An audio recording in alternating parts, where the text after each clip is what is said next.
Estamos de regreso aquí en esta emisión, como les contábamos desde el inicio, hoy un poco más ampliada de Red Más Noticias, por cuenta de la coyuntura política judicial que ha vivido el país. Renuncia el fiscal, la JEP se ha pronunciado en torno al caso de la extradición de Jesús Santrich y por eso el análisis y por eso nuestro invitado que también ya anunciábamos, se trata de Mario Iguarán, exfiscal general de la Nación, quien nos acompaña a esta hora. Doctor Iguarán, muchísimas gracias por estar hoy con nosotros aquí en un día tan importante para el país donde hay mucho por entender.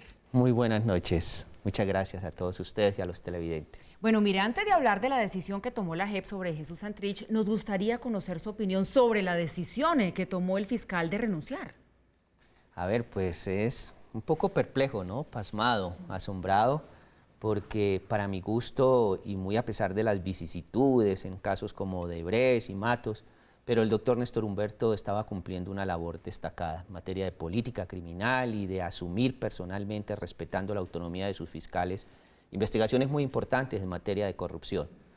Pero se sintió desanimado, desalentado, desilusionado con la decisión de la JEP sobre la extradición de este señor, y seguramente otros hubiésemos entrado más bien a cuestionar, valiéndonos de esa posición de fiscal general, a cuestionar la decisión y a mirar qué había atrás de ello, si considera, como parece que se considera por parte del doctor Néstor Humberto, que es una decisión prevaricadora.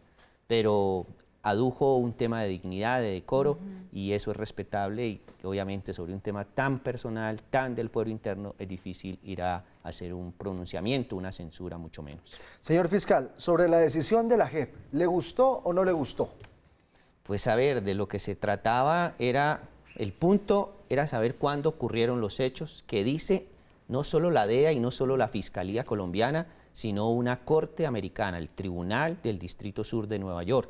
Es que los hechos ocurrieron de narcotráfico, un delito que no guarda conexidad con el conflicto armado, con el delito político, había ocurrido con posterioridad al 1 de diciembre del 2016, que es cuando se firman los acuerdos. Y la norma es expresa, explícita, clara. Si ocurren esas conductas con posterioridad a la firma de los acuerdos, pues no se puede acoger a la JEP. Preocupa, alguien podría decir, es que la culpa, o lo está diciendo la JEP, que es un tema muy delicado porque la JEP dice, es que hay que abrir investigación mínimo disciplinaria contra funcionarios de la Fiscalía colombiana que no facilitaron la cooperación, la asistencia judicial, que no permitieron recoger pruebas que estaban en el territorio nacional. Entonces, eso el día de mañana tendrá que aclararse. Los salvamentos de voto indican que no eran necesarias las pruebas que se estaban solicitando, que no eran conducentes, que no eran pertinentes, porque estaba señalado, probado que había evidencia, información y sobre todo elemento probatorio dado por las autoridades americanas, no por la Fiscalía colombiana, de que los hechos habían ocurrido con posterioridad y que por lo tanto quien debería decidir sobre la extradición no era la JEP, es decir, la sección de revisión del Tribunal de Paz, sino la Corte Suprema de Justicia. Pero entonces, doctor Iguarán, ¿usted cree que se extralimitó en sus funciones la JEP, como lo dice la magistrada Claudia López, que salvó su voto, al cuestionar la JEP el indictment, al pedir unas pruebas que Estados Unidos le dijo, yo no tengo por qué mandarle más pruebas de lo que ya les he dado? ¿Se extralimitó la JEP? Primero hay que decir que no se extralimitó porque en cuanto a la competencia, porque quien decide hoy por hoy sobre la extradición de una persona es la Corte Suprema de Justicia. Sí. Pero para estos casos, para estas personas, quien debe decidir es la JEP, esa sección de revisión. A propósito, ahí puede haber una segunda instancia, pero con todo el comedimiento que me merece la Procuraduría, no es una segunda instancia o una apelación ante la Corte Suprema de Justicia, es una segunda instancia ante la sala de apelación de la misma JEP. ¿Ante la misma JEP? Ante la misma JEP. Porque hoy se vendió la idea, seguramente se interpretó mal a la Procuraduría o ella lo ha interpretado mal, que es apelar ante la Corte Suprema de Justicia. La ley, la reglamentación de la Justicia Especializada para la Paz y el fallo de la Corte Constitucional dejó muy claro que no existe apelación ante la Corte Suprema. Es más, los procesos, los trámites de tradición ordinarios tampoco tienen apelación. Es un concepto que da la Corte que acoge o no el presidente de la República, o que lo tiene que acoger cuando es negativa frente a la extradición y positiva, pues el presidente decide si sí o no extradita. Señor fiscal, hay un tema que preocupa mucho y es que pareciera que en Colombia hay ciudadanos de primera y ciudadanos de segunda. Y el precedente que genera esto. prácticamente se acabó la extradición. Hay más de 2.000 colombianos extraditados a los Estados Unidos que no tuvieron esta instancia para poder salvar la posibilidad de no irse extraditados a los Estados Unidos. Para muchos el mensaje que queda es que los de las FARC pueden violar, matar, cometer genocidios y nada pasa.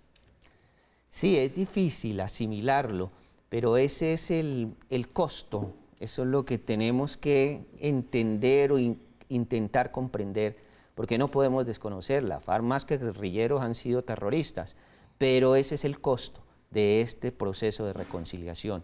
Los que somos correligionarios de estas salidas, pues sabemos que hay que hacer muchas maromas, como esta, para lograr ese equilibrio entre paz y justicia.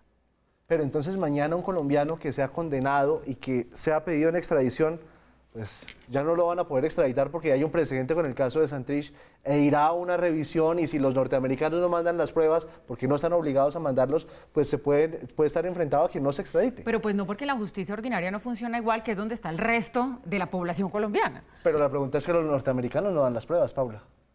Es que no, en la extradición en ella no hay ningún debate probatorio, pero la Justicia Especial para la Paz permitió, no solo porque lo dice la ley, sino que recientemente lo autorizó la Corte Constitucional en uno de sus fallos, permitió, a diferencia de lo que ocurre en un trámite de extradición ordinario ante la Corte, donde lo único que se certifica o se constata es la identidad, que no vaya a ser condenado allá por una pena superior a lo máximo que hay en Colombia, que lo juzgan allá o lo acusan sea delito en Colombia, nada más. Pero en un trámite ordinario de extradición en Colombia, ante la Corte no se permite ningún debate probatorio sobre responsabilidad. Pues en la JEP, y así lo avala la Corte Constitucional, tampoco se permite debate probatorio sobre responsabilidad, pero sí se permite el aporte de pruebas y debate probatorio, se dice expresamente, sobre el momento en que ocurrieron los hechos. Y eso es lo que se discutió y seguramente se consideró y terminó resolviéndose por la JEP. A sabiendas que los norteamericanos jamás iban a mandar las pruebas, supongo. Claro, ellos siempre lo dijeron. Entiendo que se partía de la base de que la extradición debería ser como ordinaria, común o por mucho tiempo ha ocurrido. Exfiscal, algo que nos preocupa mucho y es si pueden venir represalias o no por parte de los Estados Unidos. Giovanni, nos leía ahora ese primer trino de la Embajada de los Estados Unidos en Colombia porque no ha habido todavía un pronunciamiento mucho más allá. ¿Podrá venir una desertificación después de esto? Pues no sabría. Yo creo que los Estados Unidos siempre ha sido muy respetuoso, muy considerado con la independencia de la rama judicial colombiana. Obviamente ellos, en cumplimiento de su labor de perseguir el delito, el crimen, pues han encontrado que los delitos no solo ocurren en Colombia, sino en su territorio, que esas conductas, sobre todo el narcotráfico, le hacen daño no solo a la sociedad colombiana, sino inmensamente a la sociedad americana. Y por eso ellos, con todo su derecho, con toda la legitimidad, además, acordando con nosotros, porque por eso firmaron un tratado de extradición. Es que no es que ellos vengan a extraditar porque quieren. Primero nos preguntaron si podíamos acceder a la extradición y hemos firmado tratados con ellos, pues saben al final que la justicia colombiana ha sido siempre colaboradora y ha estado muy atenta a ello. Esto seguramente va a tener una reacción porque ciertamente estarán convencidos que los hechos de narcotráfico del señor Santrich ocurrieron con posterioridad al 1 de diciembre del 2016. Señor fiscal, si eso es tan claro y el señor Santrich cometió sus delitos después de la firma del acuerdo, ¿el presidente de la República hoy puede extraditar a Santrich independientemente de lo que haya dicho la JEP? No podría, porque si bien la extradición está prevista en la Justicia Especial para la Paz, en el tema de la extradición, como en muchos otros temas de ese proceso, hay una remisión al procedimiento ordinario común.